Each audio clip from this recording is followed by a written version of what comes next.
ja mislim. Ne znam da li je bila java ili san. Mislim da je stvarno, jer je bio dan. Neka škola fina i učiteljica Jasmina. A pored nas, nestašnih trećaka, nekoliko novih, a meni poznatih đaka. U klupi do mene kroz prozor gleda malo čudno dete. Danima čeka da orlovi polete. Zove se Branko, simpatičan dečak, a pomalo drpanko.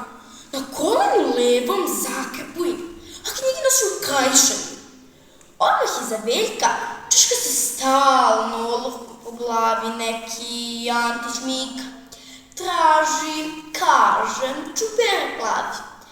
A školjavko jedan, karnere štiklice ko devojka nosi. Ima lokne i mašnu u kosi. Sedi do Nikola, odmah do vrata, neprekidno zježduće. To mu je, kaže, nova sonata. Svi sa njim zbijaju šalu, a on zvižduće noćnu muziku mati. Sa Milicom u klupi naučnik je pravi.